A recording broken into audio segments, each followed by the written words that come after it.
Shalom.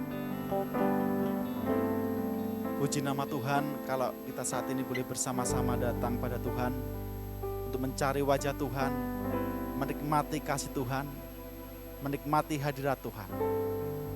Mari kita datang pada Tuhan bersama, membawa hati kita. Bapa kami yang baik,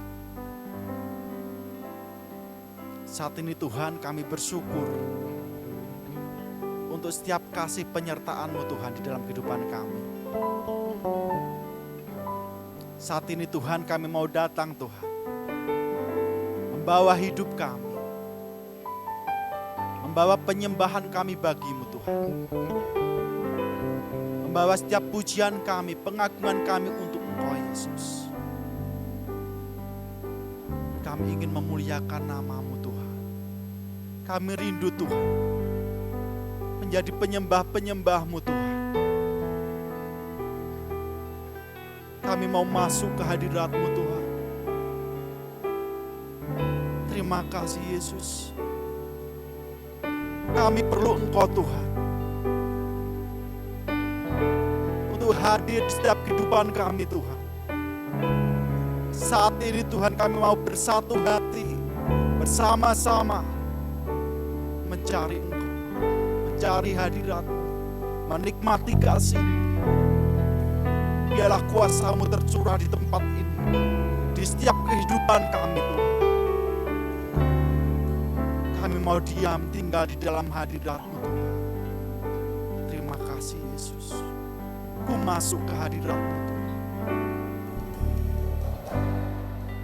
Ku masuk ke hadirat-Mu, di tempat kudus-Mu Tuhan. Tiada kata-kata selain puji dan sembah. Saat ini alangkah indahnya Tuhan bersama-Mu, selalu memuji dan menyembah-Mu. Engkau Tuhan pujianku, Engkau Tuhan, amin. Kekudusan-Mu penuhi tempat ini. Ku sembah Kau Tuhan, ku sembah Kau dalam baitku. Ku tersungkur di kaki-Mu, hingga kemuliaan-Mu kan nyata dalam-Mu. Ku masuk ke hadirat-Mu Tuhan. Ku masuk ke hadirat-Mu, di tempat kudus-Mu Tuhan. Kata-kata selain puji dan sembah Engkau Tuhan. Amin. Saat ini alangkah indahnya Tuhan bersama-Mu Tuhan. Mau selalu memuji dan menyembah-Mu Tuhan.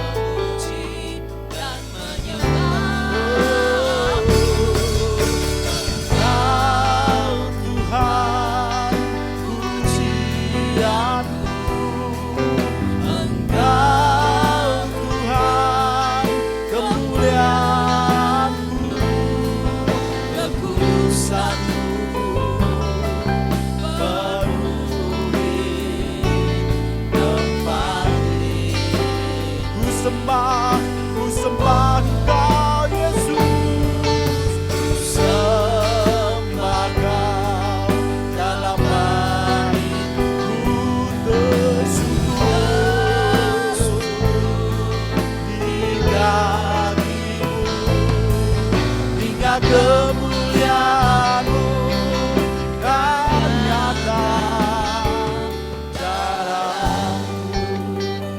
inilah kerinduan kami Tuhan.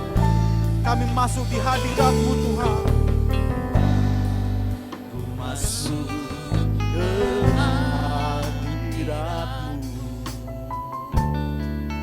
di tempat kudus-Mu Tuhan. Tiada kata-kata selain puji dan sembah. Saat ini alangkah indahnya Tuhan bersama-Mu selalu memuji dan menyembah-Mu. Kau Tuhan pujianku, Engkaulah Tuhan kemuliaan kami Yesus. Kemuliaan-Mu, kekudusan-Mu penuhi tempat ini Tuhan. Ku sembahkan dalam balik, dan kami mau tersungkur di kaki-Mu Tuhan. Di kaki-Mu hingga kemuliaan-Mu kan nyata. Kau Tuhan pujian kami. Kau Tuhan pujian-Mu. Engkau Tuhan kemuliaan-Mu.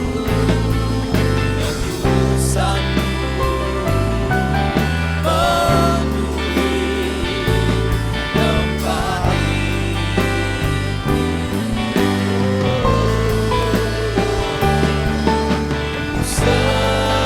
Sembahkan dalam balik-Mu,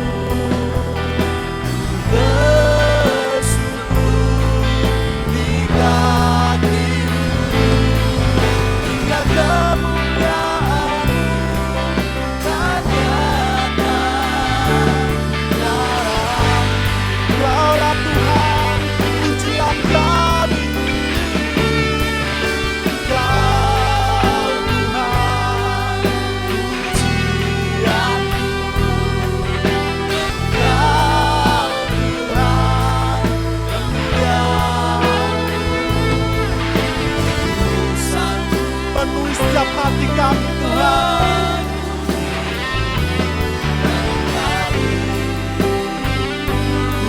Ku sembah Kau Yesus. Ku tersungkur di kaki-Mu, di kaki-Mu, hingga kemuliaan-Mu kan nyata dalam-Mu. Hingga kemuliaan-Mu kan nyata Tuhan. Hingga kemuliaan-Mu kan nyata. Hingga kemuliaan kan nyata. Hingga kemuliaan. Hingga kemuliaan-Mu kan nyata.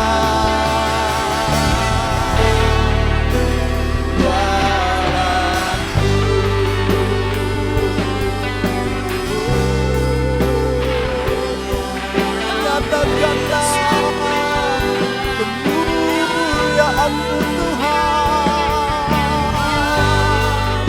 di tempat ini, di hati kami.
taat dan setia mengikutimu Yesus seumur hidup kami Tuhan.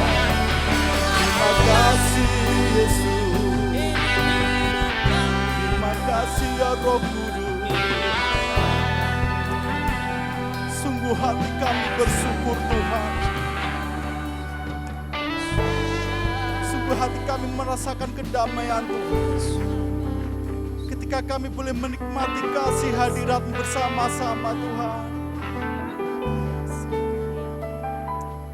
Penuhi setiap kehidupan kami, penuhi mulut kami dengan pujian nyanyian baru bagi Engkau Tuhan. Ini rindu kami Tuhan. Di setiap langkah kami boleh selalu memuji, memuliakan nama-Mu, menyembah-Mu Tuhan. Jadikan kami penyembah-penyembah-Mu yang sejati Tuhan. Menyembah-Mu di dalam roh dan kebenaran Tuhan. Bukan sekedar lewat mulut kami, namun kehidupan kami.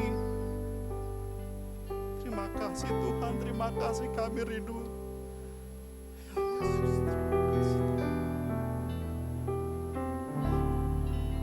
Terima kasih Tuhan.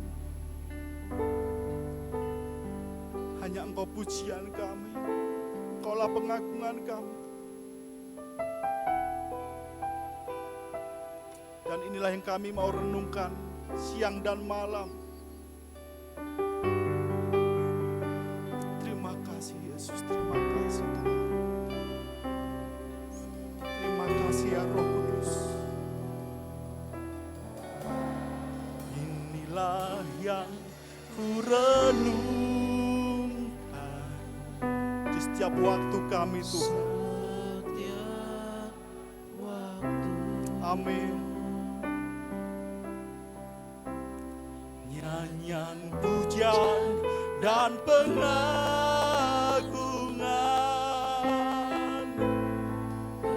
kepadamu. Biarlah manis kau dengar Tuhan. Biarlah manis kau dengar. Dan selalu manis kau dengar Yesus. Manis kau dengar Tuhan, dan hatiku bersuka. Nah, mari kita bangkit berdiri bersama-sama. Dan inilah yang kami renungkan.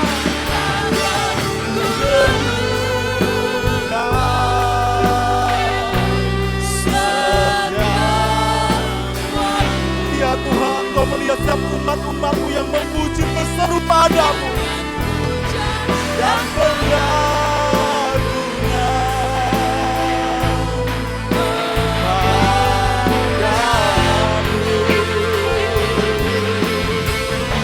Biarlah manis kau dengar Tuhan, manis kau dengar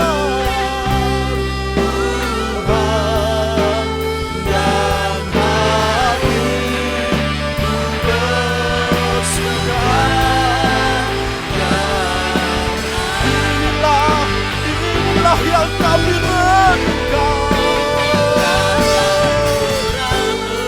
di setiap waktu kami Tuhan. Amin. Dan pujian dan pengagungan kepadamu. Biarlah manis kau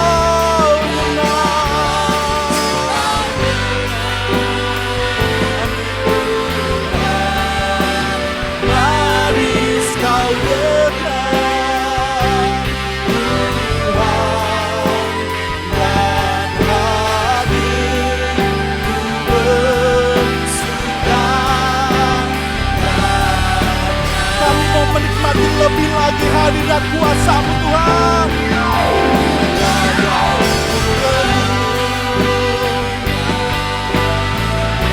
Setiap waktu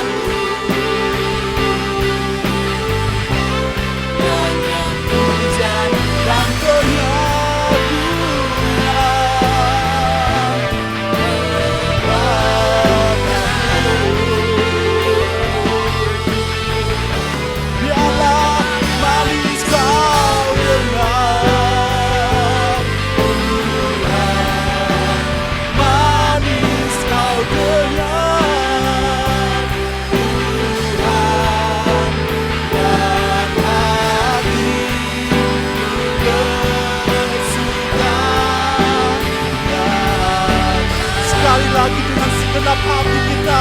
Inilah yang ku renungkan di setiap waktu kami Tuhan. Dan inilah pujian pengagungan kami hanya bagi Yesus. Pujian dan pengagungan kepadamu.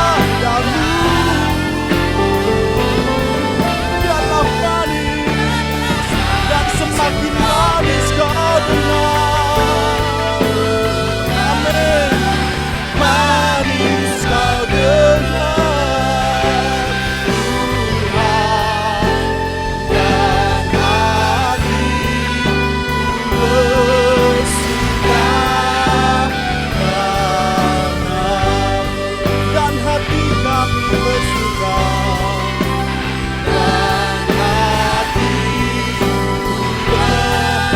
Hatiku bersuka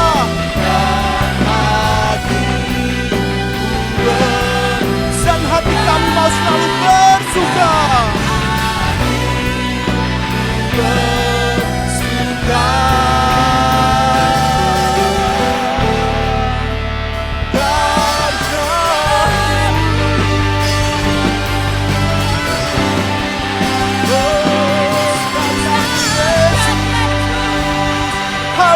Segala pengakuan, pujian, hormat hanya bagi Kau Yesus Kristus, Raja di atas segala raja.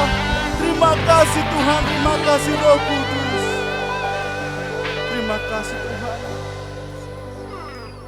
Terima kasih Tuhan Yesus. Kami ingin lebih dekat lagi dengan-Mu Tuhan. Lebih lagi melekat. Kami tak ingin lepas dari hadirat-Mu Tuhan. Hati kami haus, hati kami rindu Tuhan. Seperti rusa yang haus akan aliran sungai-Mu. Demikian hidup kami Tuhan. Seperti tanah gersang yang haus akan siraman kebenaran firman-Mu Yesus. Terima kasih Tuhan. Kami mau tetap tinggal di dalam hadirat-Mu. Haleluya.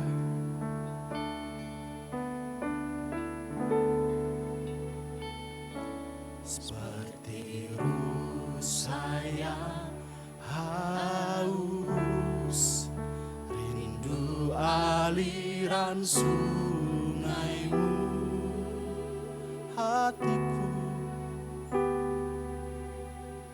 Hatiku tak tahan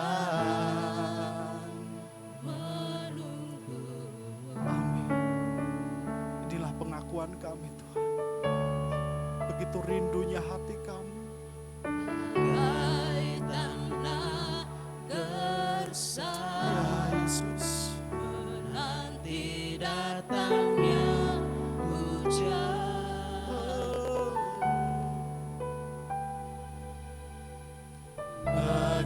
Begitupun jiwaku Tuhan. Hanya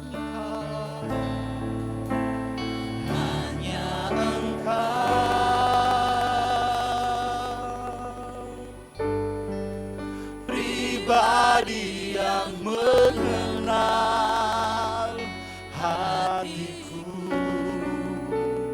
tiada yang tersembunyi bagimu. Suruh isi hatiku, Kau tahu, dan bawaku untuk lebih mendekat, melekat padamu Tuhan. Untuk lebih dekat lagi. Amin. Padamu, tinggal dalam indahnya dekapan kasih-Mu ya Tuhan. Inilah kerinduan kami Tuhan. Seperti rusa yang haus, seperti rusa yang haus, rindu aliran sungai-Mu.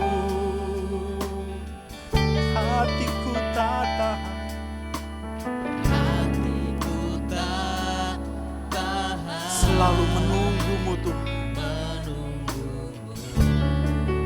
Bagai tanah gersang,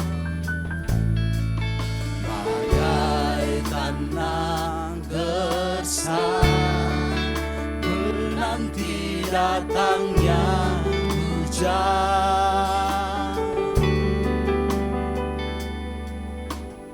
Begitupun jiwaku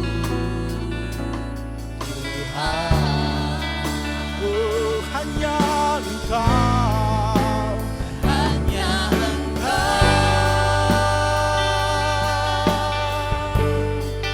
pribadi yang mengenal hatiku, tiada yang tersembunyi bagimu, seluruh isi hatiku Kau tahu, dan bawaku untuk lebih dekat, padamu Yesus,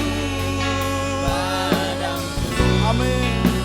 Tinggal dalam indahnya dekapan kasih-Mu, hanya Engkau pribadi yang mengenal hatiku,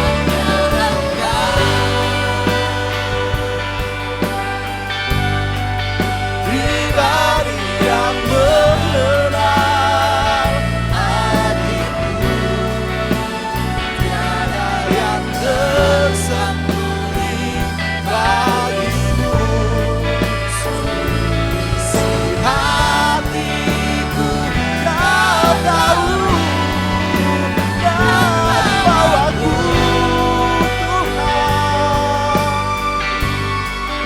untuk lebih dekat lagi padamu, tinggal dalam indahnya dekapan kasih-Mu.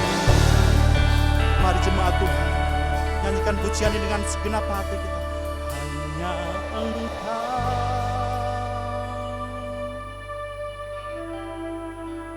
pribadi yang mengenal hatiku, tiada yang tersembunyi bagimu, seluruh isi hatiku Kau Engkaulah yang memperhatikan setiap kehidupan kami Tuhan,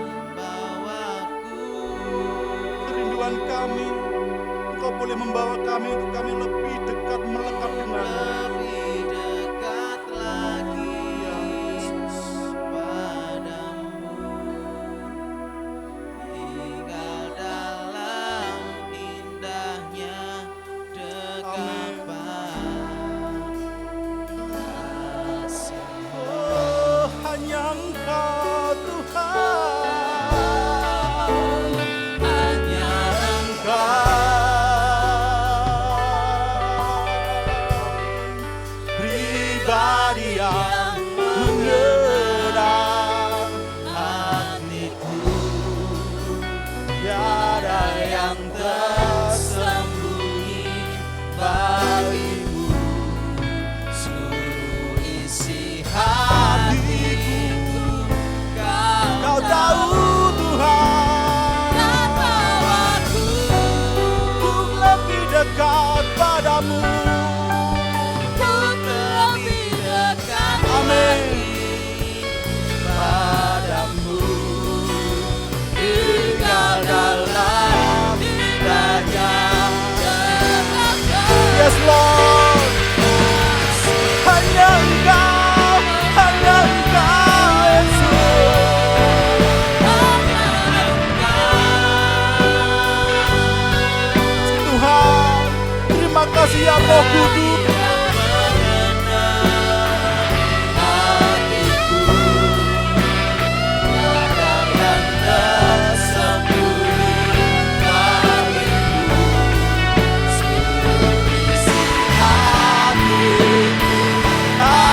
Kau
Haleluya Yesus. Terima kasih Bapa dalam surga, seperti pujian ini Tuhan. Kami rindu untuk senantiasa dekat di dalam dekapan-Mu Tuhan. Karena Engkau Allah yang luar biasa bagi kami, Engkau Allah yang memelihara kami, Engkau Allah yang memberikan kekuatan kepada kami, memberi pertolongan kepada kami dari hari ke hari.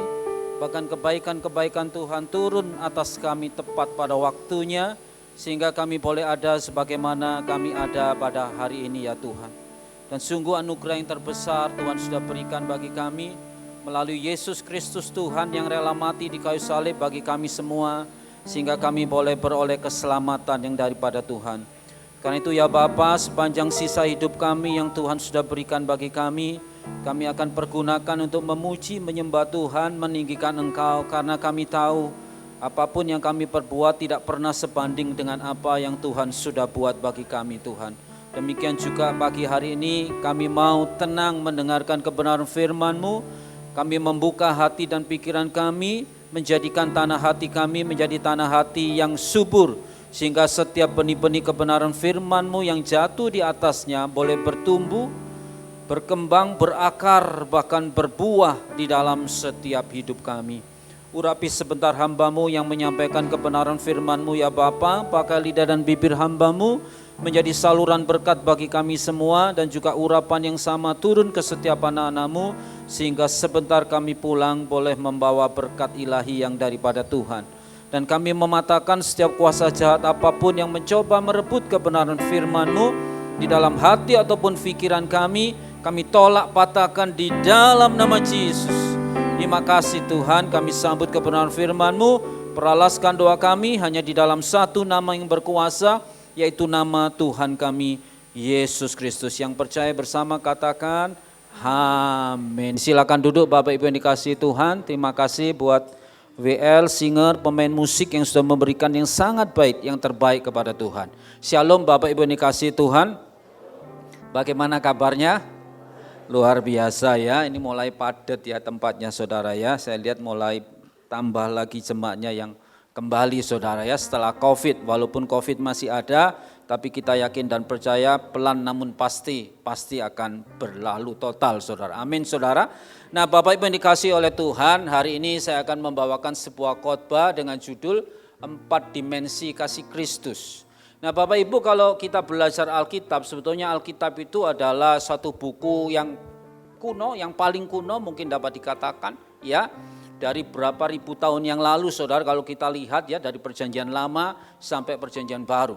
Dan Alkitab itu berisi hal-hal yang lengkap, kita bisa melihat history itu artinya cerita. Ya, di dalam Alkitab kita bisa melihat banyak kisah-kisah, cerita-cerita di sana saudara yang menggugah semangat kita. Karena ada 12 kitab di dalam Alkitab itu yang dikategorikan sebagai kitab sejarah di dalam perjanjian lama, di dalam perjanjian baru juga ada. Kisah Rasul itu termasuk sejarah saudara.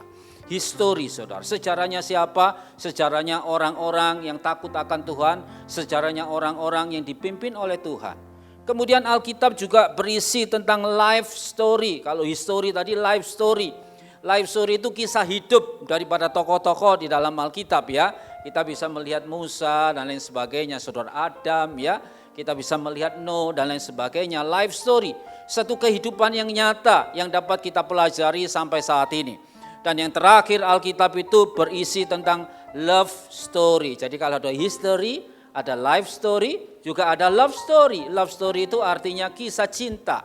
Dan kisah cinta yang terbesar di dalam Alkitab adalah kisah cinta bagaimana Allah mengasihi kita semua. Amin saudara. Ada kisah cinta yang lain dalam PL, dalam PB ya. Kisah umpamanya Rasul mengasihi jemaat dan lain sebagainya. Tapi kasih yang terbesar yang bisa kita lihat ya di dalam Alkitab adalah kasih Allah, kasih Yesus Kristus kepada umatnya saudara. Amin saudara. Karena itu saya rindu pagi hari ini membawakan 4 dimensi kasih Kristus yang saya ambil di dalam kitab Efesus pasalnya yang ketiga ayat 18 sampai 19. Kalau saudara menyelidiki kitab Efesus, pasti saudara akan menemukan bahwa tema sentral daripada kitab Efesus adalah the preeminence of Christ. Artinya apa? Keutamaan Kristus. Kita semua dibawa untuk semakin dekat kepada Kristus, kita semua dibawa untuk menyembah kepada Kristus, karena Dia yang menyelamatkan kita semua, saudara. Coba kita melihat di dalam Efesus 3 ayat 18 sampai 19, ini merupakan doa Rasul Paulus, saudara. Kita bisa melihat di dalam pasal 3 ini, kalau 1, 2, kemudian 3, saudara baca secara berurutan, saudara akan menemukan benang merahnya di sana ya. Coba nanti ada kaitan-kaitannya yang akan bisa kita pelajari di sini. Dikatakan begini, aku berdoa supaya kamu bersama-sama dengan segala orang kudus dapat memahami betapa lebarnya dan panjangnya dan tingginya dan dalamnya kasih Kristus, dan dapat mengenal kasih itu sekalipun ia melampaui segala pengetahuan. Dikatakan melampaui segala pengetahuan, tapi kita sebagai orang percaya bisa mengenal kasih itu, saudara. Aku berdoa supaya kamu dipenuhi di dalam seluruh kepenuhan Allah, ya. Dan kini diungkapkan doa Rasul Paulus kepada jemaat di Efesus supaya mereka mengalami kasih Allah yang limpah, saudara. Berbicara tentang kasih, saya kira kita semua sudah tahu ya, jenis-jenis kasih di dalam bahasa Yunani itu ada 4, saudara ya. Tapi bukan yang saya ungkapkan 4 dimensi, ada 4 itu. Kalau sudah melihat ada kasih eros. Kasih eros memang tidak ada di dalam perjanjian baru tertulis tentang eros. Tetapi dalam bahasa Yunani ada kasih eros, saudara. Yang sering dipakai sebagai kasih yang antara manusia dengan manusia, antara lelaki dan perempuan. Biasanya disebut sebagai kasih nafsu, saudara ya, kasih eros. Ya. Kemudian ada juga kasih yang disebut sebagai kasih storge. Kasih storge itu kasih hubungan darah antara orang tua dan anak-anak dan lain sebagainya. Karena itu kalau kita mau terus bergerak di dalam kasih, dimulai dari kasih eros terlebih dahulu ketika kita bertemu dengan pasangan hidup kita, tentunya kita akan melihat dia baik atau tidak dan lain sebagainya ya. Kemudian setelah berkeluarga maka kasih itu akan berganti dengan kasih storge karena sudah punya anak dan lain sebagainya. Kemudian ada satu kasih lagi yang disebut kasih filia. Di dalam Ibrani 13 ayat 1 dikatakan Philadelphia ya, kasih persaudaraan. Filia dari kata phileo, kata aslinya yaitu mengasihi, saudara. Yaitu kasih filia itu kasih persaudaraan, saudara. Satu saudara dengan saudara yang lain saling mengasihi. Demikian juga di dalam kehidupan keluarga kita, lama-lama kita juga memiliki kasih persaudaraan antara suami istri. Tapi yang terpenting di sini, saudara, ada kasih yang paling besar di dalam kehidupan kita, yaitu dalam bahasa Yunaninya ditulis sebagai kasih agape. Kasih agape itu adalah kasih Allah kepada umatnya, kasih Kristus kepada umatnya, saudara.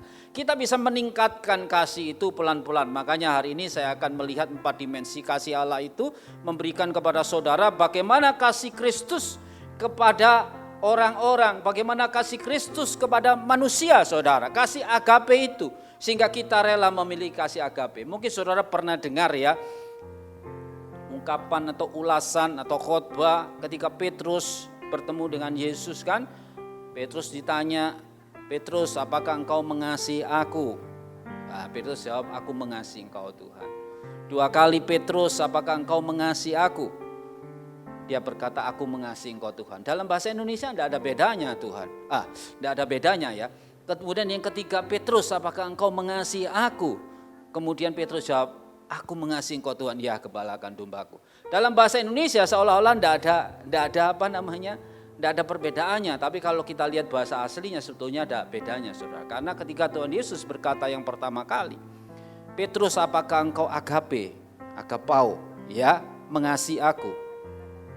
Tapi Petrus jawabnya phileo, artinya kasih filia, bukan kasih agape. Aku phileo sama engkau Tuhan. Ya. Kemudian 2 kali Tuhan berkata, apakah engkau agapau, mengasihi. Ya, tapi Petrus jawabnya tetap phileo, saudara. Dan akhirnya Tuhan berkata, Petrus apakah engkau phileo kepada aku? Dan Petrus bilang phileo. Artinya Tuhan tahu bahwa kemampuan saat itu daripada Petrus hanya mampu untuk mengasihi persaudaraan. Mengasihi persaudaraan, dia belum mampu untuk mengasihi kasih agape. Tapi di dalam perjalanan riwayat hidup Petrus, akhirnya Petrus bisa mengasihi Tuhan sepenuh hati. Ketika dia rela menjadi martir dan harus disalib terbalik, saudara, sehingga dia mati bukan seperti Kristus salibnya begitu tegak, tapi dia mau kepala di bawah, kaki di atas, karena dia mengasihi Yesus. Mungkin di dalam kehidupan kita juga demikian. Kasih apa yang kita miliki saat ini, maka kasih itu pelan-pelan mulai ditingkatkan saudara. Sampai kepada kasih yang ideal, yang menurut kebenaran firman Tuhan adalah kasih agape. Nah, kasih agape itu apa? Dikatakan di dalam doa Rasul Paulus, kasih agape itu adalah dikatakan begini, aku berdoa supaya kamu bersama-sama dengan segala orang kudus dapat memahami betapa lebarnya, betapa panjangnya, betapa tingginya, dan dalamnya kasih Kristus. Nah, ini yang akan saya bahas. Yang pertama kita melihat ya, kata lebar di dalam bahasa aslinya, itu enggak ada ini ya, enggak ada Yunani mungkin ya. Jadi itunya enggak ada font Yunaninya. Jadi itu bacanya lebar itu platos saudara ya. Kata platos itu artinya lebar. Lebar artinya apa? Platos berarti tidak ada batasnya. Mewarnai dunia dan mengembangkan pengaruh saudara.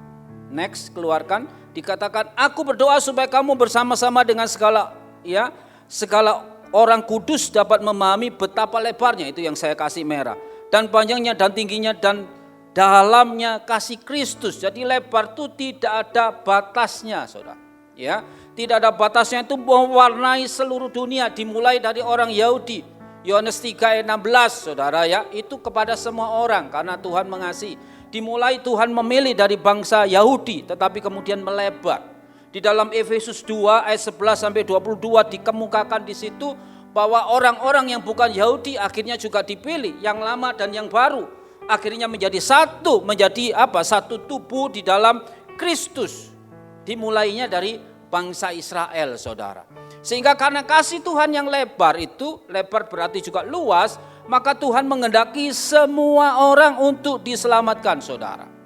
Next, saya kutip itu pernyataan daripada seorang teolog bernama Matthew Henry. Mereka mengatakan, by the breadth of it, we may understand the extent of it to all ages, nations, and ranks of men. Jadi, dengan kelebaran, keluasan daripada kasih Allah, kita bisa mengerti, saudara, kepanjangannya dari segala usia, dari segala bangsa, dari segala pangkat daripada manusia itu. Jadi kalau kita memahami kasih Allah yang lebar, kasih Allah yang luas itu, maka kita bisa mengetahui bahwa Allah itu mengasihi semua bangsa, saudara.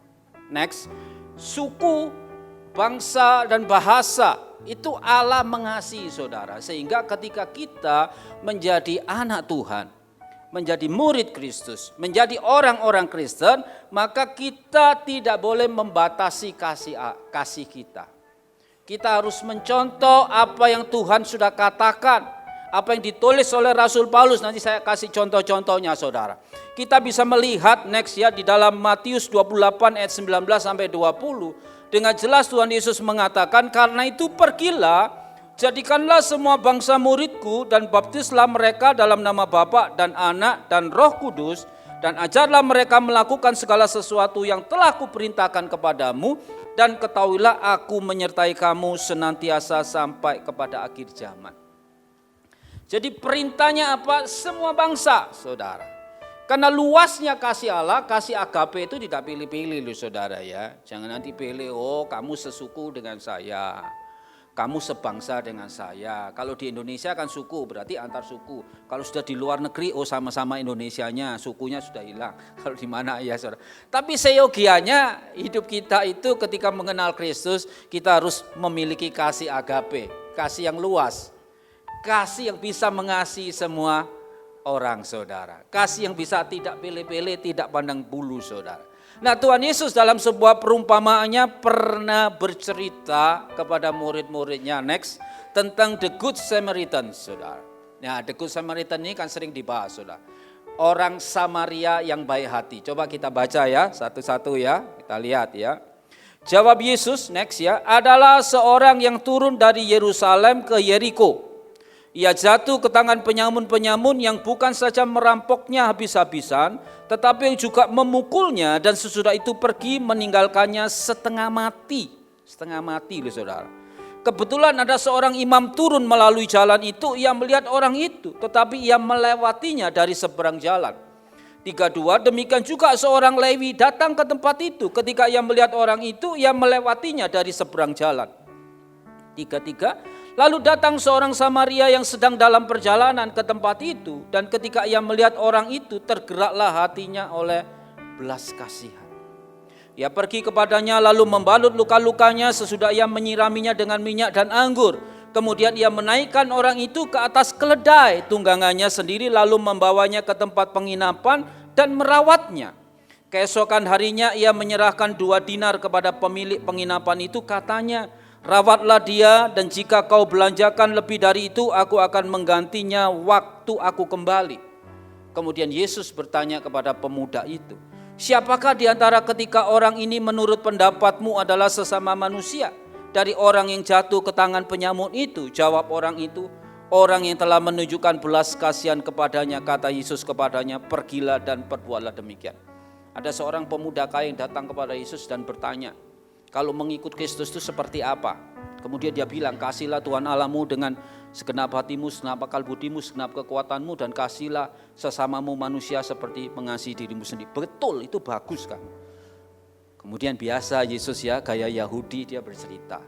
Kemudian dia kasih perumpamaan. Jadi tentang Samaria yang baik hati ini perumpamaan loh saudara ya, bukan kisah nyata, tapi perumpamaan. Jadi jangan ditafsir sebagai kisah nyata, tapi perumpamaan. Kan itu dikatakan di situ yang pertama ketika ada orang Samaria yang dirampok.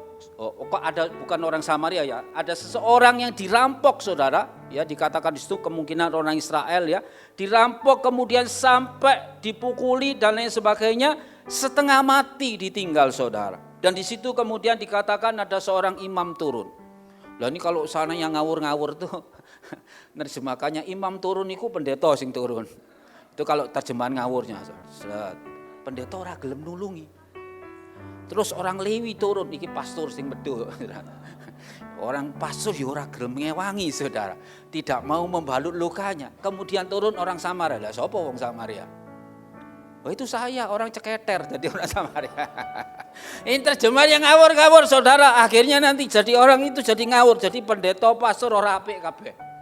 Bukan begitu ceritanya saudara. Saudara perlu memahami tentang Samaria. Siapa tuh seorang Samaria itu? Orang Samaria itu adalah orang yang dikucilkan oleh bangsa Israel. Kenapa? Karena kalau kita lihat sejarah, raja pertama orang Israel, saya sudah menerangkan kemarin tentang Samuel itu ya. Raja pertama adalah Saul. Saul itu adalah suku Benyamin, saudara. Kemudian Saul karena tidak taat diganti oleh Daud. Daud masuk suku Yehuda, saudara. Kemudian Daud, ya baru keturunannya ada namanya Salomo, saudara. Ketika Salomo sudah ya tua, kemudian keadaan saat itu perpolitikan dan kemasyarakatan tidak terlalu baik saudara, sehingga ada pemberontakan di situ dari suku-suku yang lain, terutama dari Yerobeam yaitu suku Efraim saudara. Itu sudah mulai memberontak. Ketika Salomo mati mereka kembali karena mereka merasa pemerintahan Salomo itu menekan. Membangun bait Allah itu harus memberi upeti kepada raja. Kan seperti biasa toh, kalau bangun apa diminta urun semua. Rakyatnya diminta urun semua. Itu terjadi apa yang dikatakan Samuel sebelumnya. Kalau kamu punya raja ya, raja itu pasti mintai semuanya yang terbaik dari kamu. Anak yang terbaik, makanan yang terbaik, hasil yang terbaik. Ya terjadi ketika Salomo membangun bait Allah, semua yang terbaik ya, semua harus menyumbang. Nah, itu menekan mereka saudara. Sehingga ketika Rehabeam anaknya Salomo akan menggantikan saudara, maka terjadi pemberontakan. Ada 2 nasihat para tetua zamannya Salomo dan anak-anak muda zamannya Rehabeam. Tapi Rehabeam lebih memegang nasihat daripada orang-orang muda, yaitu suruh menekan mereka lagi. Ketika ditekan ambiar, katanya sekarang kan ambiar saudara. Kerajaannya pecah, akhirnya mereka mendirikan kerajaan di utara, ibu kotanya Samaria. Dulu di Tirsa ya, ada 3 kali itu ibu kotanya berganti. Di utara dengan 10 suku. Lah kemudian Rehabeam yang suku Yehuda, anaknya Salomo kan Yehuda saudara. Hanya cuman berdua dengan Benyamin, suku Benyamin akhirnya mendirikan kerajaan Yehuda. Tapi setelah itu kalau saudara pelajari dalam kitab raja-raja, kitab Tawarik saudara, ada sekitar 20 raja di utara dan selatan. Di utara tidak ada yang baik, di selatan ada beberapa yang baik, termasuk Hizkia, Yosafat dan lain sebagainya saudara. Tapi overall semuanya tidak baik. Karena tidak baik itu makanya zaman hakim-hakim terjadi kembali saudara. Raja-raja amblas semua. Kerajaan utara akhirnya sekitar tahun 700-an sebelum Masehi dikuasai oleh bangsa Asyur dan dibuang ke Asyur. kemudian orang Asyur itu menempatkan orang-orang ke kerajaan utara. Sehingga 10 suku itu didatangi oleh orang-orang yang lain bukan dari Israel. Maka terjadi percampuran. Nah, itulah yang disebut sebagai Samaria. Sedangkan yang di kerajaan selatan itu baru dikuasai ketika Asyur dikalahkan oleh Babilonia. Maka jajahan selatan ini diberikan ke Babel, Nebukadnezar. Sehingga rajanya yang Sedekia yang terakhir itu adalah raja pada waktu penjajahan Babel. Dibuang ke Babel, dicungkil matanya, keluarganya disikat habis semua. Nah, rupa-rupanya ini setelah Babilonia dikalahkan oleh Media Persia, maka orang-orang ini dikembalikan ke Yerusalem untuk mendirikan lagi, saudara. Nah, ini yang dianggap suku yang asli. Kalau saudara lihat Harry Potter itu ada half blood sama full blood. Half blood itu darah separuh. Yang darah separuh itu yang mana? Yang utara, Samaria. Dianggap darah separuh, half blood. Makanya mereka dimusuhi oleh Israel. Israel dianggap sebagai full blood, makanya sekarang namanya Yahudi. Yahudi sebetulnya derive from Juda, sudah. Yahudi itu dari Yehuda. Jadi asalnya di Yehuda. Jadi yang dianggap Yahudi sekarang itu kebanyakan Yehuda dan Benyamin, saudara. Nah, makanya terjadi permusuhan ketika Tuhan Yesus hadir di dunia ini. Permusuhan itu sudah ada. Makanya ketika dia mendapati berjumpa di dalam Yohanes 4 tentang perempuan Samaria akan begitu. Murid-muridnya pada nggak senang semua karena memang orang Israel dan orang Samaria terjadi permusuhan. Mereka tidak dianggap sebagai bangsa Israel karena darah campuran. Ya, makanya itu sekarang ini kasih Kristus itu lebar. Mau darah campuran kayak mau campuran negro, mau campuran apa. Tidak ada masalah, saudara. Tidak ada masalah. Makanya di sini penggambaran yang pas daripada orang Samaria itu siapa? Kristus, Yesus. Makanya jangan nanti khotbahnya kalau sudah diminta khotbah orang ini pendeta enggak nolong, pastor enggak nolong. Yang nolong siapa? Saya. Lah itu repot lagi kalau begitu, saya. Tidak seperti itu, tapi Yesus menggambarkan penggambaran ini bahwa Yesus ya orang yang tidak disukai orang lain, yang terbuang, yang pokoknya dilecehkan, tetapi dia adalah orang yang mau menolong.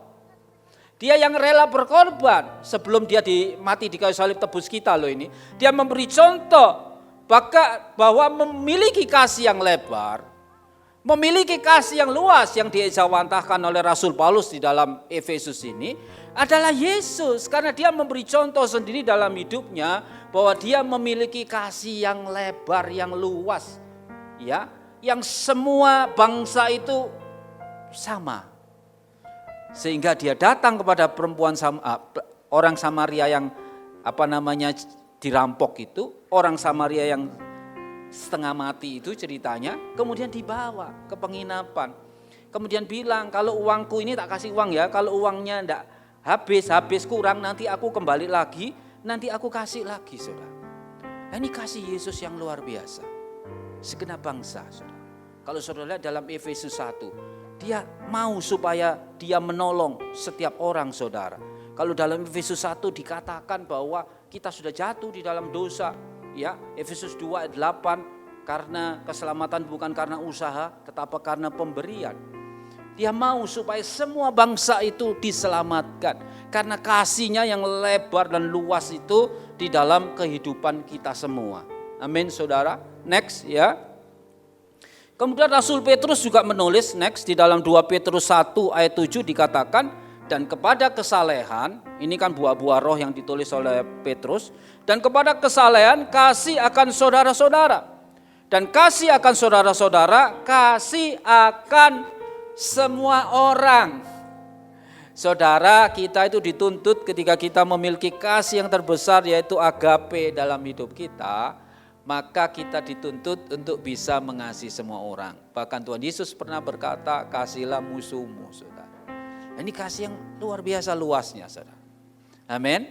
Nah, saya tidak akan panjang di sini karena masih ada 3. Ya, berikutnya, saudara. Dikatakan bahwa panjang itu adalah mekos, saudara. Di dalam bahasa aslinya ya, panjang. Kita lihat, aku berdoa supaya kamu bersama-sama dengan segala orang kudus dapat memahami betapa lebar dan panjangnya, itu saya kasih warna kuning, dan tingginya dan dalamnya kasih Kristus Ya, Mekos itu panjang saudara, mencakup rencana Allah dalam jangka panjang ke depan. Dari generasi ke generasi, dari masa lalu sampai masa kini. Dari masa yang kekal sampai masa yang kekal, selama-lamanya. Karena itu dalam Efesus 1 ayat 4 sampai 5 dan 2 ayat 7, kasih setia Tuhan itu selama-lamanya. Bahkan jauh hari pemazmur mengatakan di dalam Mazmur 103 ayat 17, setia memegang perjanjiannya saudara, pemeliharaannya. Mazmur 102 ayat 9. Ya, Tuhan setia menguatkan hati kita dan menjauhkan kita dari yang jahat dalam 2 Tesalonika 3 ayat 3. Jadi panjang itu tidak ada endingnya, tidak ada habisnya. Makanya saya kasih gambar di situ jalan yang tidak ada endingnya saudara. Ya, itu adalah panjang, kasih Tuhan demikian panjang. Nah, Tuhan Yesus dalam masa hidupnya pernah memberikan contoh tentang kasih yang panjang. Dari generasi ke generasi, kasih yang terus menerus. Yaitu perumpamaan tentang the prodigal son. Anak yang boros. Ya, prodigal son pernah dengar ya? The prodigal son, anak yang boros. Coba kita lihat next, ya kita baca ya. Yesus berkata lagi, nah ini Yesus kasih perumpamaan, jadi ini bukan cerita tapi perumpamaan. Ada seorang mempunyai 2 anak laki-laki.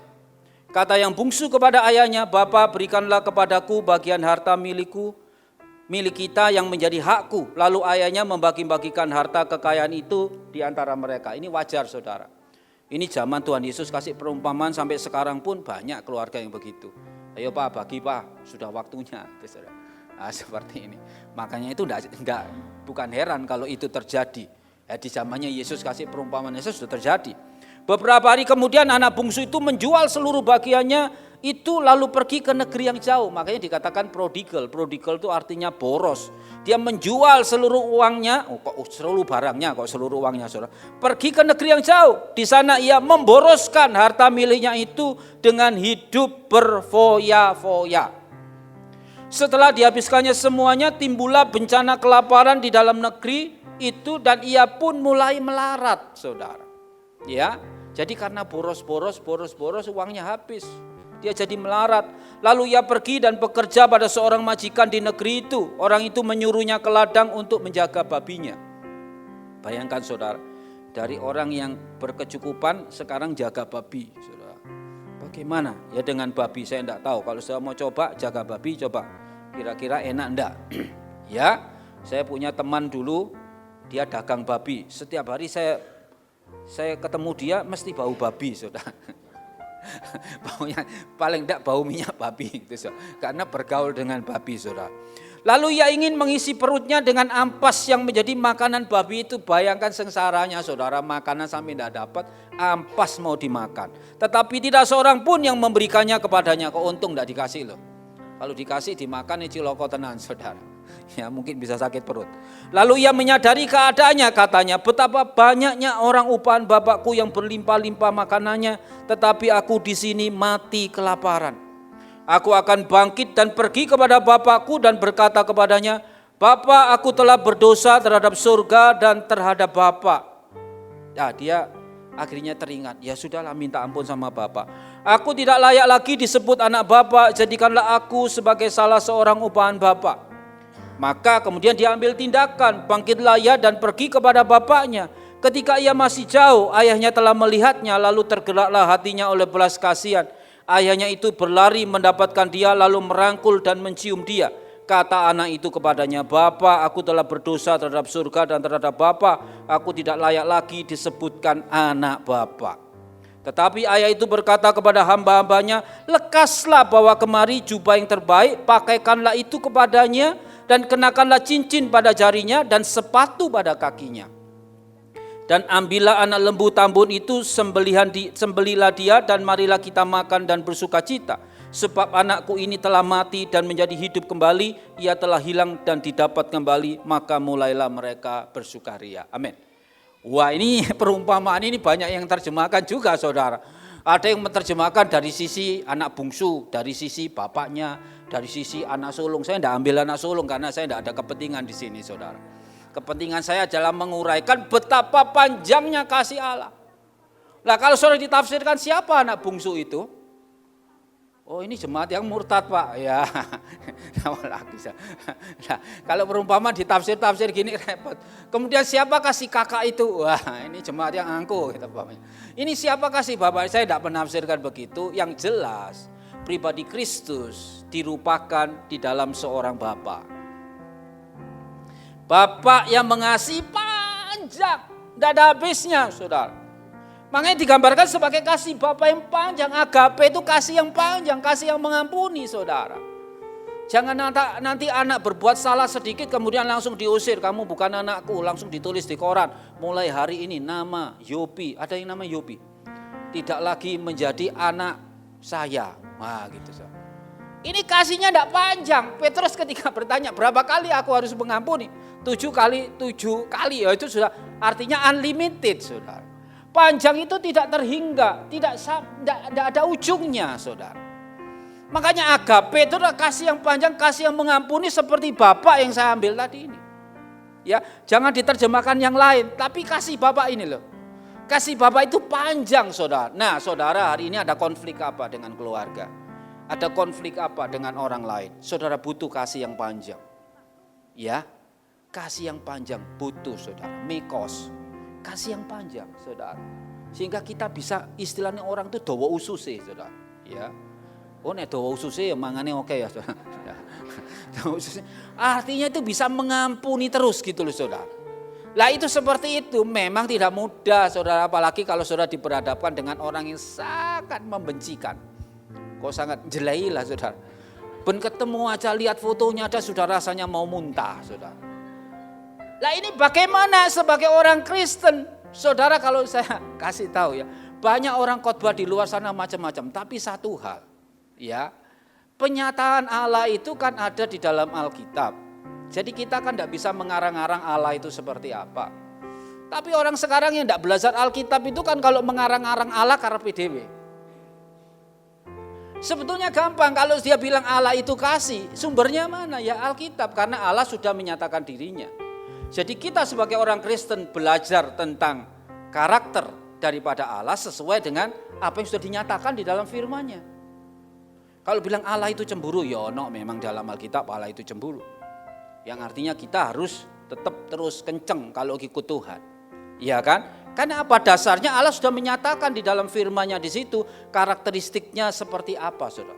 Dan pernyataan Allah yang terbesar di dunia ini adalah melalui Yesus Kristus Tuhan. Dari apa yang dilakukan Tuhan Yesus ketika dia menjadi manusia selama di muka bumi ini. Itu yang perlu diteladani oleh kita semua. Bahkan Rasul Paulus ketika menulis kepada jemaat di Efesus, dia mengemukakan the preeminence of Christ, yaitu keutamaan Kristus. Jadi artinya siapa teladan yang terbesar di dalam hidup kita? Bolehlah meneladani tokoh-tokoh Alkitab. Tapi satu yang pasti, karena semua penyataan Allah itu ditutup akhirnya di dalam Kristus Yesus. Nah teladan kasih Yesus seperti apa? Dia kasih perumpamaan anak yang boros. Kalau dulu digambarkan anak yang hilang, tapi dari kata prodigal kalau dalam bahasa Inggris, kemudian dari kata-kata dalam tulisan aslinya di situ memang boros. Anak yang boros, bukan anak yang hilang. Kalau hilang kan digondol wewe. Anak yang boros saudara. Anak yang boros, anak yang meninggalkan orang tuanya, memboroskan, betapa menyakitkan seperti itu saudara. Tetapi orang tua ini kan tidak pandang uang, ya sudah habis ya sudah. Tapi dia sudah kembali, maka dia perlu diampuni. Dan juga kalau dia sudah dipilih sebagai anak, Tuhan sudah tetapkan. Sama seperti kita. Kita adalah anak-anak Tuhan bagi mereka atau kita semua yang percaya kepada Yesus Kristus. Masih ada pengampunan itu saudara. Jangan sampai aku ini sudah perampok. Aku ini sudah seorang pembunuh, 17 orang sudah aku bunuh. Terus tidak mungkin ada pengampunan, enggak saudara. Di dalam Kristus selalu ada, tidak ada ujungnya. Karena mekos itu artinya terus menerus. Ya, asalkan kita sungguh-sungguh saudara untuk minta ampun. Dan anak ini kan sungguh-sungguh dia. Minta ampun setelah semuanya selesai. Ya sudah kembali kepada Bapa. Dan kembalinya ini pertobatan yang sungguh-sungguh. Ya, sehingga pengampunan karena kasih itu bisa diberikan dalam kehidupan kita semua saudara. Amin saudara. Ya. Kemudian Tuhan yang terus-menerus dengan kasih-Nya itu dia melaksanakan rencananya bagi kita. Coba dilihat di dalam Yesaya 25 ayat 1. Ya Tuhan, Engkaulah Allahku, aku mau meninggikan Engkau, mau menyanyikan syukur bagi nama-Mu, sebab dengan kesetiaan yang teguh Engkau telah melaksanakan rancangan-Mu yang ajaib yang telah ada dari sejak dahulu. Kasih Allah panjang. Panjang itu artinya sabar, dia nunggu. Kalau saudara tidak bertobat-tobat, ditunggu terus sampai akhirnya bertobat. Pengalaman hidup saya seperti itu, saudara. Saya mulai menjauh dari Tuhan, tapi Tuhan terus mendekat. Saya mulai tidak mau, tapi Tuhan yang menyuruh. Akhirnya sudah pasrah. Pasrahnya ya jadi hamba Tuhan, saudara. Ya, tapi kalau saudara bukan panggilan jangan. Kalau panggilannya yang lain jangan, saudara. Jadi dia setia, saudara. Kalau sudah pilih kita, maka dia akan terus pada pilihannya. Amin. Kemudian Ibrani 10:23 berkata, marilah kita teguh berpegang pada pengakuan tentang pengharapan kita. Sebab Ia yang menjanjikannya setia. Pengharapan kita tetap ada karena kasih-Nya panjang. Tuhan setia memenuhi janjinya di dalam kehidupan kita. Ya, janji tentang keuangan, saudara. Itu dia berkata di dalam Matius 6, jangan kamu khawatir. Ya toh, burung di udara dia pelihara, bunga di padang dia hiasi. Jangan khawatir kamu makan, minum, pakai. Kan seperti itu, saudara. Janji penyertaannya di dalam kehidupan kita juga demikian, saudara. Jadi itu yang menjadi pokok, ya, sehingga kita bisa meneladani Kristus dalam hidup kita. 1 Yohanes 1 ayat 9, ini betapa panjangnya kasih Allah. Jika kita mengaku dosa kita, maka Ia adalah setia dan adil, sehingga Ia akan mengampuni segala dosa kita dan menyucikan kita dari segala kejahatan. Jadi setiap malam kalau mau tidur berdoa, ampuni ya Tuhan. Karena kita kan tidak bisa satu hari tidak berdosa. Bisa saudara satu hari tidak berdosa? Ya puji Tuhan kalau bisa. Tapi saudara ngomong keliru sedikit kan sudah tidak betul. Saudara pikir jelek sedikit sudah tidak betul. Iya kan? Makanya kita harus senantiasa minta ampun kepada Tuhan. Supaya pengampunannya yang terus menerus itu ada. Karena kasih-Nya yang panjang tidak ada akhirnya. Nah berikutnya saudara. Ya, berikutnya yaitu tinggi. Ya, tinggi itu di dalam bahasa aslinya dikatakan sebagai hupsos. Saudara ya. Hupsos itu artinya tinggi. Coba kita lihat teksnya. Aku berdoa supaya kamu sama-sama dengan segala orang kudus dapat memahami betapa lebarnya, panjangnya, dan tingginya dan dalamnya kasih Kristus. Kata hupsos itu memberi gambaran kepada jemaat di Efesus betapa tingginya kasih Allah. Mengatasi langit, bahkan sampai ke surga. Di mana juga merupakan gambar bahwa kasih Allah tiada terukur, tiada terbatas. Kalau kita kontekskan ini kan Efesus 3 ayat 18, saudara. Kita kontekskan dengan Efesus 2 sebelumnya ayat 4 dan 6, kemudian 1:21. Jauh lebih tinggi dari segala pemerintah dan penguasa dan kekuasaan dan kerajaan dan tiap-tiap nama yang dekat disebut bukan hanya di dunia ini saja melainkan juga di dunia yang akan datang. Tinggi tiada terukur, saudara. Sampai ke mana? Heaven, saudara. Sampai ke surga. Karena itu Matthew Henry memberi tulisan seperti ini. By its height, dengan ketinggiannya, it's entitling and raising us up to the heavenly happiness and glory. Karena ketinggiannya itu dia membawa kita ke atas sampai pada kegembiraan dan kemuliaan yang heavenly. Kegembiraan dan kemuliaan surga. Artinya kasih Tuhan yang tinggi itu membawa kita kepada kekekalan.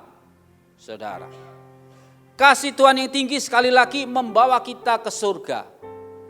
Membawa kita kepada keselamatan, saudara.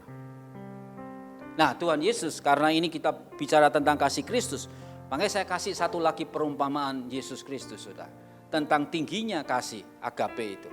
Coba next tentang Lazarus. Nah Lazarus ini saya kira semua sudah ngerti ya, tapi kita baca dulu teksnya. Karena ada terjemahan yang berbeda soalnya saudara ya. Ada seorang kaya yang selalu berpakaian jubah ungu dan kain halus dan setiap hari ia bersukaria dalam kemewahan. Orang kaya. Dan ada seorang pengemis bernama Lazarus, badannya penuh dengan borok, berbaring dekat pintu rumah orang kaya itu. Dan ingin menghilangkan laparnya dengan apa yang jatuh dari meja orang kaya itu. Malahan anjing-anjing datang dan menjilat boroknya. Ya itu saya ambil gambar, coba dikembalikan satu ke belakang lah, itu gambarnya itu Lazarus itu. dijilati anjing itu, kalau sudah lihat itu ya. Ya itu saudara. Kemudian berikutnya kembali lagi, dan ingin menghilangkan laparnya dengan apa yang jatuh dari meja orang kaya itu. Malahan anjing-anjing datang dan menjilat boroknya. Kemudian matilah orang miskin itu, lalu dibawa oleh malaikat-malaikat ke pangkuan Abraham. Lalu ia berseru, katanya, Bapak Abraham, kasihanilah aku, suruhlah Lazarus supaya mencelupkan ujung jarinya ke dalam air dan menyejukkan lidahku, sebab aku sangat kesakitan dalam nyala api ini. Jadi ini dalam tempat penantian pun sudah ada nyala api. Di dalam alam barzah, katanya sebelah ya, alam barzah, tempat penantian, kalau kita bilang alam maut, itu sudah ada api, saudara. Tapi belum neraka kekal ini, saudara. Tetapi Abraham berkata, anak, ingatlah bahwa engkau telah menerima segala yang baik sewaktu hidupmu. Sedangkan Lazarus segala yang buruk, sekarang ia mendapat hiburan dan engkau sangat menderita. Ada Abraham di situ. Sekali lagi ini perumpamaan. Jadi tidak bisa ditafsir sebagai kisah nyata. Ini perumpamaan Yesus. Ya, jadi Yesus memberikan perumpamaan seperti itu. Ada Abraham di situ. Ingatlah bahwa engkau telah menerima segala yang baik sewaktu hidupmu, sedangkan Lazarus segala yang buruk, sekarang ia mendapat hiburan dan engkau sangat menderita. Selain daripada itu, di antara kami dan engkau terbentang jurang yang tak terseberangi. Jadi kalau sudah orang mati itu, kalau orang percaya itu di pangkuan Abraham, menurut perumpamannya Tuhan Yesus ya. Kemudian orang yang jahat itu, yang tidak beriman itu ada di api yang menyala, tapi alam maut. Ya.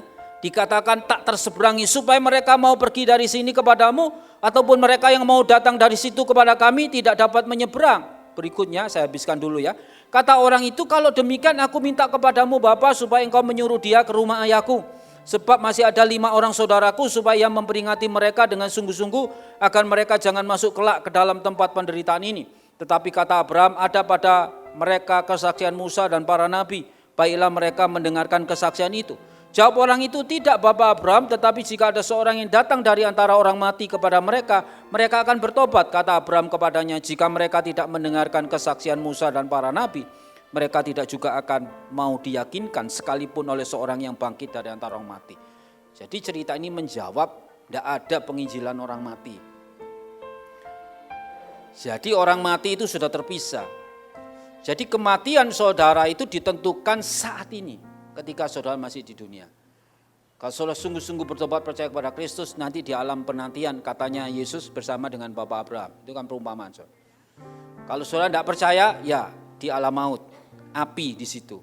Sengsara saudara. Nah seperti itu saudara. Tafsirannya itu apa? Tafsiran kalau saya mau menafsir ini, saya tafsir dari sisi betapa tingginya kasih Allah.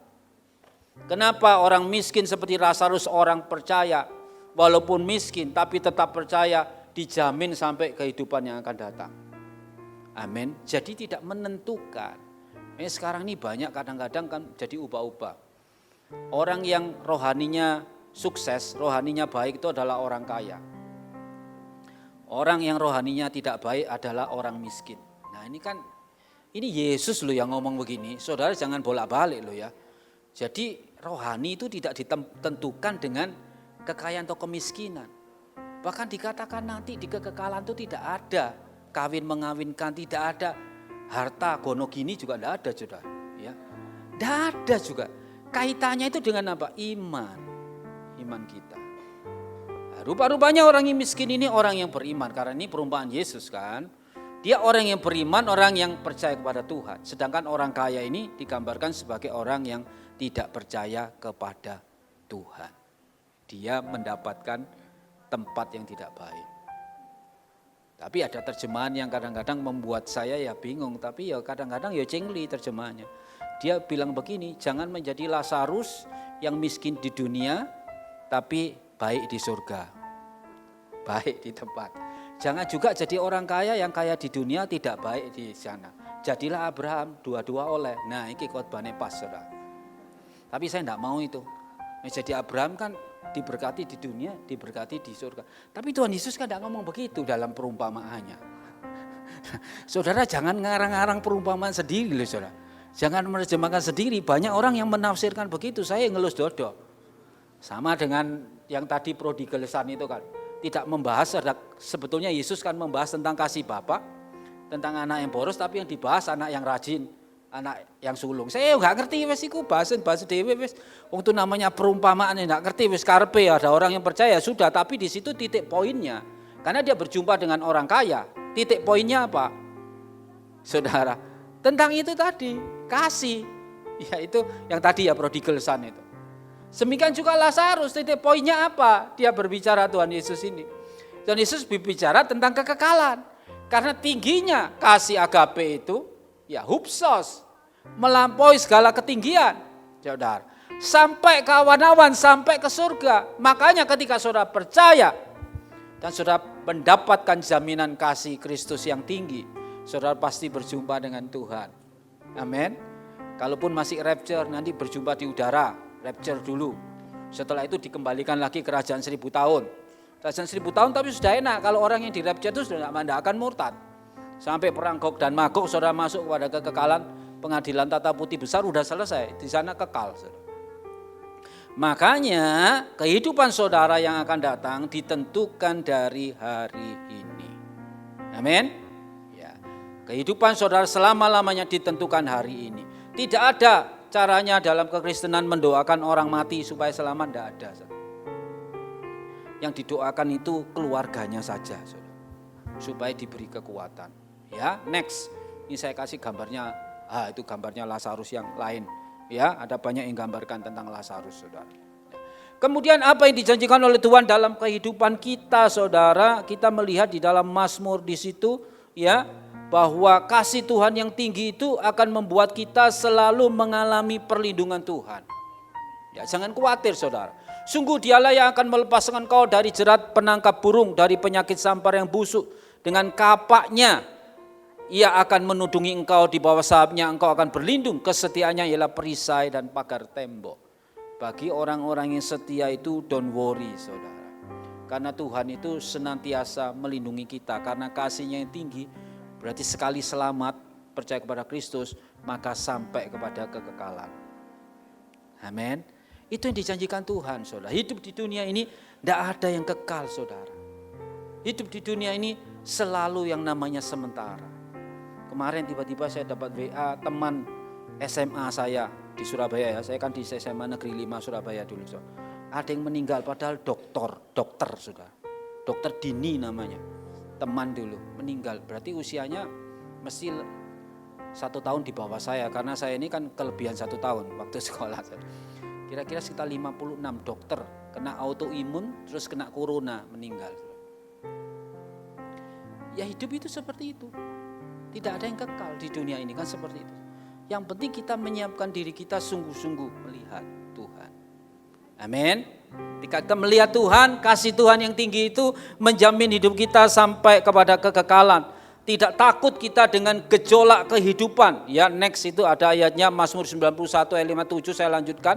Engkau tidak usah takut terhadap kedahsyatan malam, terhadap panah yang terbang di waktu siang, terhadap penyakit sampar yang berjalan di dalam gelap, terhadap penyakit menular yang mengamuk di waktu petang. Walau 1000 orang rebah di sisimu dan 10.000 di sebelah kananmu, tetapi itu tidak akan menimpamu. Ya, pemazmur ini memberikan sebuah penguatan, saudara. Karena Tuhan itulah Tuhan yang menjamin hidup kita. Kasihnya yang tinggi itu menjamin hidup kita. Ya, kemudian juga diberkati Tuhan dengan umur yang panjang. Mazmur 91 ayat 16, dengan panjang umur akan kukenyangkan dia dan akan kuperlihatkan kepadanya keselamatan daripadaku. Amin. Jadi kita sudah belajar Platos, kasih Tuhan yang lebar, Mekos, kasih Tuhan yang panjang, tidak akhirnya Hupsos, kasih Tuhan yang tinggi, mencapai ketinggian, mencapai langit. Jadi kalau kasih itu efeknya seperti itu. Jadi supaya saya memberi pemahaman supaya kita mengerti. Dan ketika kita mau menjadikan kasih kita kasih agape, selayaknya juga kita memiliki kasih seperti kasih Kristus. Yang terakhir, yang keempat saudara, yaitu batos. Batos itu apa saudara? Batos itu adalah dalam.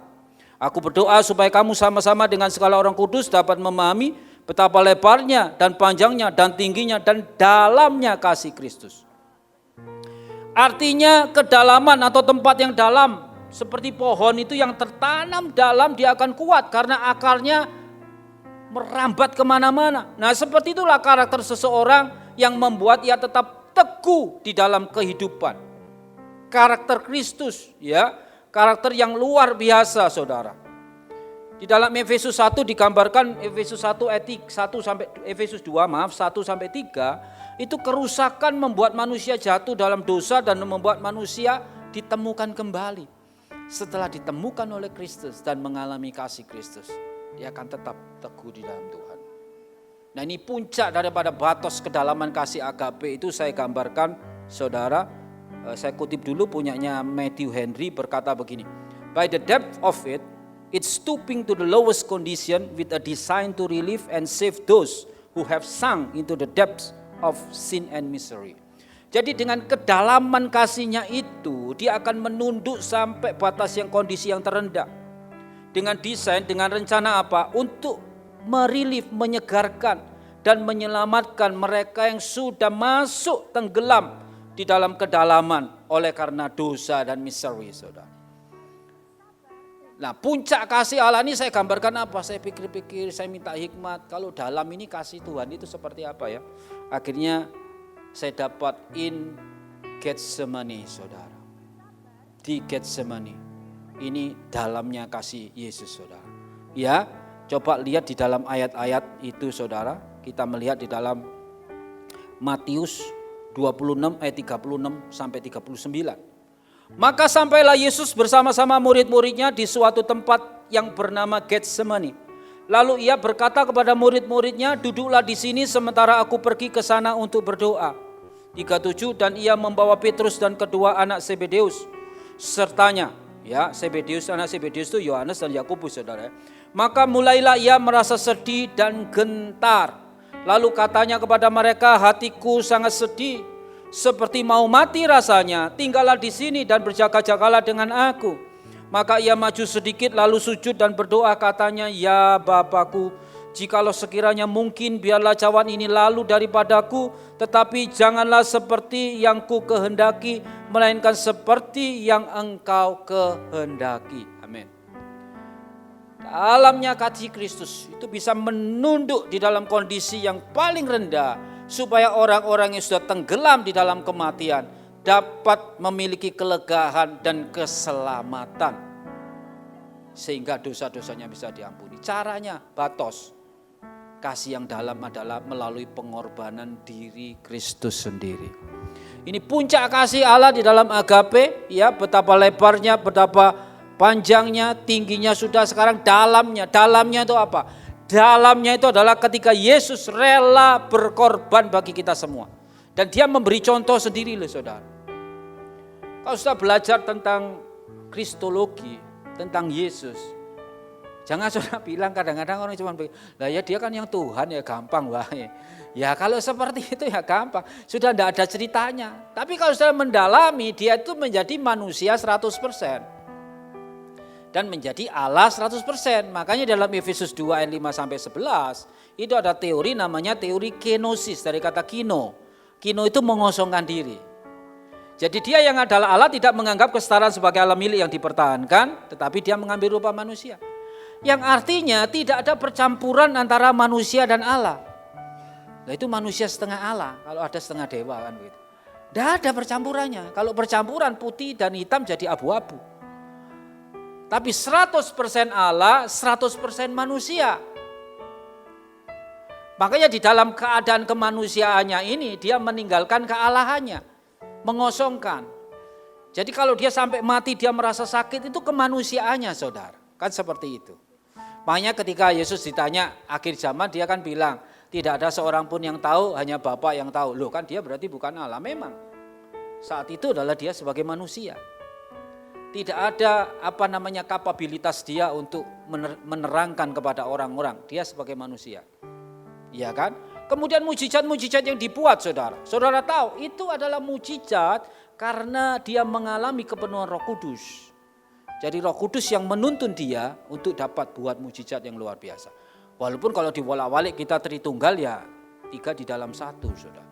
Tapi itu mutlak sebagai contoh yang nyata di dalam kehidupan manusia, bahwa manusia yang tidak pernah berdosa, murid-muridnya pernah berkata, ya tidak pernah bercela, cuman Yesus. Ada manusia yang tidak berdosa, ada siapa? Yesus. Dalam kemanusiaannya tidak pernah berdosa.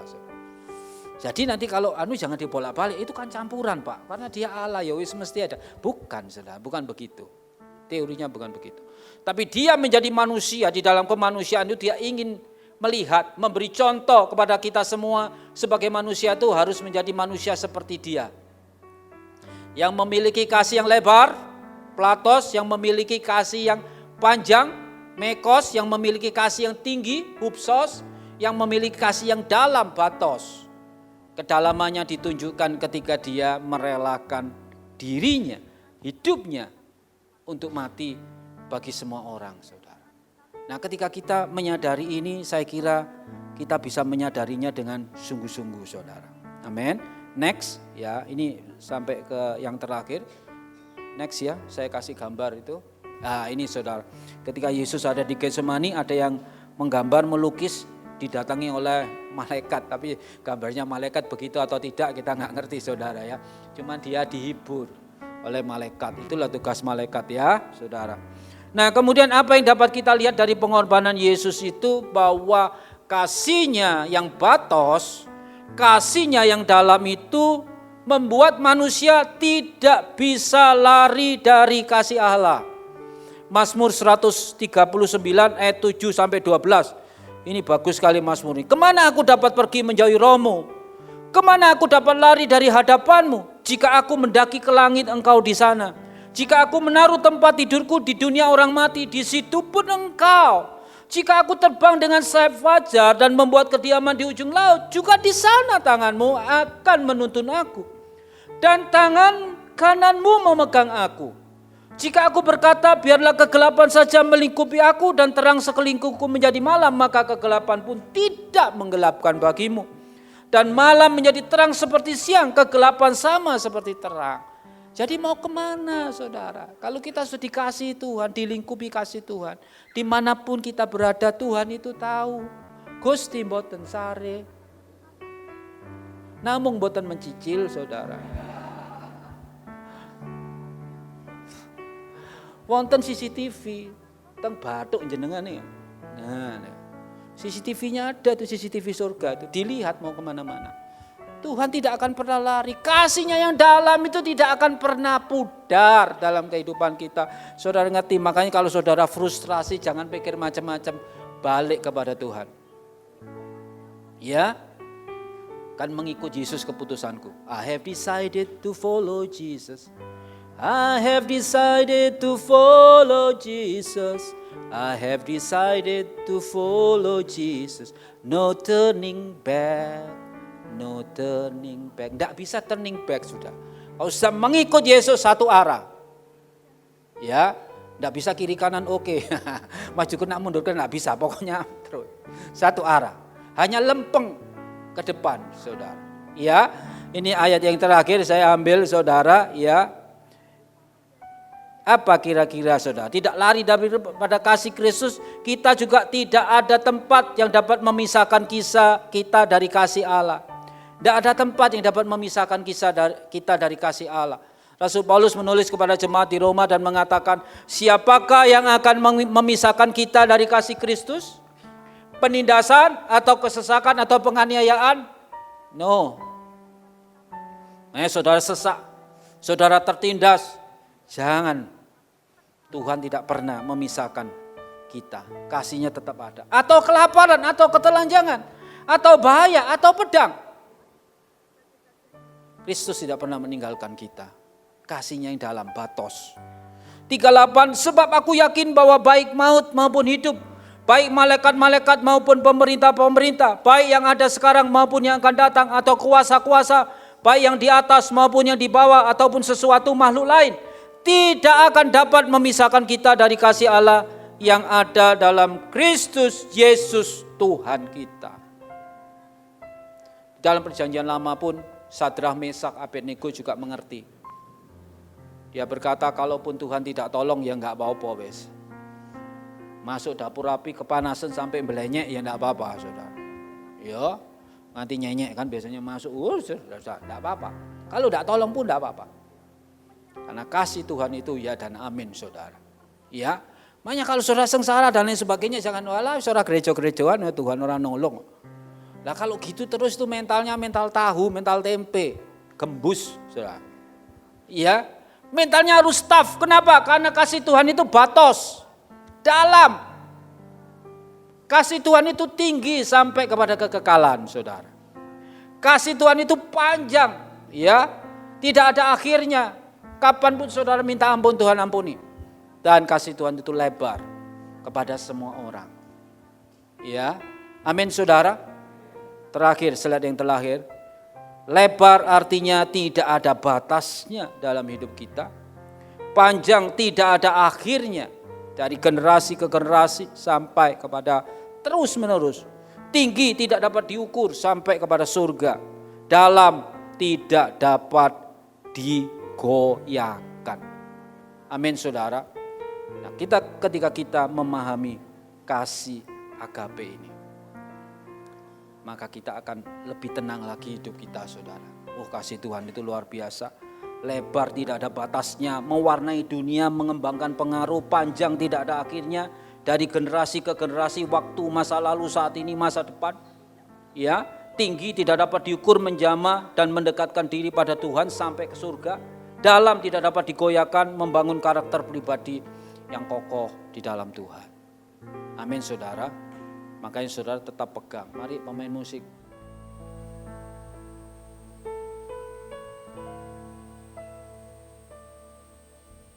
Belum pernah ada kasih di dunia sanggup menerima diriku apa adanya selain kasih-Mu Yesus. Sungguh tiada lagi, sungguh tiada lagi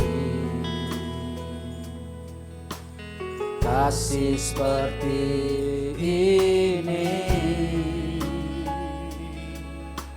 sanggup memulihkan hidupku menjadi baru selain kasih-Mu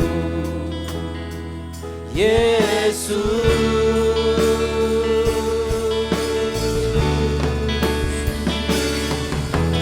Aku kagumi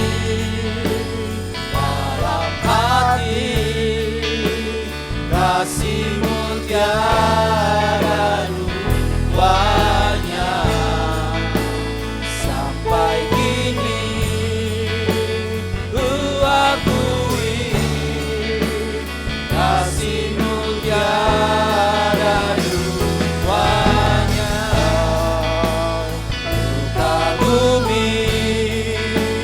Dalam hati kasih-Mu tiada duanya sampai kini ku akui kasih-Mu tiada duanya. Rasa bumi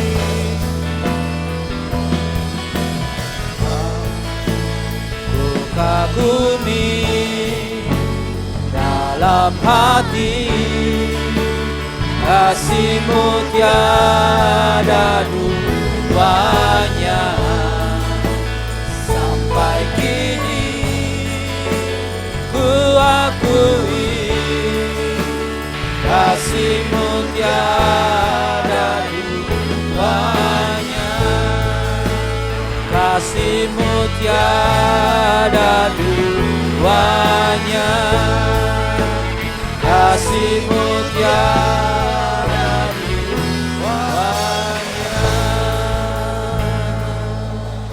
Mari kita berdoa. Sungguh Bapa, kasih-Mu tiada duanya. Sungguh Yesus Kristus, kasih-Mu tiada duanya. Kasih yang telah Kau berikan kepada kami sehingga kami mampu menapaki setiap hidup kami setiap hari. Kasih yang lebar bagi semua orang. Kasih yang panjang, tidak ada batasnya, tidak ada ujungnya, yang terus menerus ada dalam hidup kami. Sehingga Engkau senantiasa ada bagi kami. Kasih yang tinggi, janji-Mu yang terus menerus bagi kami, bahwa kekekalan itu adalah tempat kami. Dan juga kasih yang dalam sekali dengan pengorbanan-Mu yang luar biasa di kayu salib. Sehingga tidak tergoyahkan kasih-Mu. Kemanapun kami berada, Engkau pasti ada di situ karena kasih-Mu luar biasa Tuhan. Terima kasih hamba-Mu sudah selesai sampai di sini.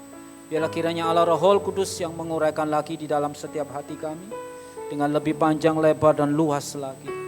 Terima kasih Tuhan, berkati setiap umat-Mu yang ada di tempat ini. Apapun yang menjadi pergumulan hidupnya, kiranya Tuhan yang menjadi jawaban. Apapun yang menjadi persoalan hidupnya, kiranya Tuhan yang memberikan kekuatan. Terima kasih Bapa, berkati Pak Paulus sekeluarga yang Tuhan percayakan mengembalakan tempat ini. Senantiasa dengan hikmat yang daripada Tuhan, kekuatan daripada Tuhan, kesehatan yang daripada Tuhan, dan berkat-berkat limpah yang daripada Tuhan. Dan semua pengurus yang ada, akhirnya Tuhan limpahi dengan kekuatan daripada Tuhan, kesehatan daripada Tuhan, hikmat akal budi daripada Tuhan senantiasa. Terima kasih Bapa, kami mengucap syukur atas kebenaran firman-Mu, dan kami peralaskan doa kami hanya di dalam satu nama yang berkuasa, yaitu nama Tuhan kami, Yesus Kristus. Haleluya. Amin. Silakan duduk kembali Bapak Ibu yang dikasihi Tuhan. Ya, terima kasih Pak Doh untuk pelayanannya. Kami diberkati oleh kebenaran firman yang disampaikan. Tidak ada pengumuman tambahan, mari kita akhiri ibadah pagi ini dengan bangkit berdiri. Bapa Surgawi, terima kasih Engkau sudah melawat kami, menyegarkan roh kami, dan tentunya boleh menikmati hadirat-Mu di dalam ibadah pagi hari ini. Kami percaya Tuhan kasih-Mu yang kekal itu senantiasa ada. Hanya pikiran kami yang seringkali membatasi kasih-Mu yang tidak terbatas itu. Oleh sebab itu kami mohon ampun Tuhan. Dan biarlah kasih-Mu yang sangat nyata, makin hari makin nyata di dalam hidup kami, bahkan mengalir dan bisa dirasakan orang yang ada di sekitar kami. Kami mengucap syukur untuk kebenaran firman-Mu, berkati hamba-Mu yang menjadi saluran berkat, menyampaikan isi hati-Mu kepada kami. Berkati pelayanannya dan tentunya keluarga dan kesehatannya. Dan tentunya kami juga mengucap syukur untuk lawatan-Mu kepada setiap kami. Baik yang bisa hadir maupun tidak bisa hadir karena sakit. Kami percaya kasih-Mu yang tidak terbatas itulah yang akan memulihkan kesehatan saudara-saudara kami secara sempurna. Tuhan tidak pernah mencobai melebihi batas kekuatan kami. Dan Tuhan akan membebaskan tepat pada waktunya. Menjadi indah pada waktunya. Terima kasih Tuhan, dan akhirnya kalau sebentar kami mengakhiri ibadah ini untuk kembali ke tempat kami masing-masing, kami percaya sebagai anak Allah ada malaikat yang menjaga melindungi, sehingga perjalanan pulang kami boleh kami lalui dengan selamat tak kurang suatu apapun, baik yang ada di dalam kota maupun yang akan keluar kota, sehingga kami semua boleh tiba di tempat tujuan kami masing-masing dengan selamat tak kurang suatu apapun. Dalam nama Tuhan Yesus kami ucap syukur dan akhiri ibadah pagi hari ini. Sekarang jemaat Tuhan, angkat hatimu, pulanglah dengan berkat dari Allah Bapa, kasih setia dari Tuhan Yesus yang tidak pernah meninggalkan engkau, tentunya pimpinan, bimbingan, pertolongan Roh Kudus yang akan menyertai perjalanan hidupmu sekarang sampai selama-lamanya. Terimalah berkat ini di dalam nama Tuhan Yesus. Setiap kita yang percaya katakan bersama, amin. Tuhan memberkati, sampai ketemu lagi.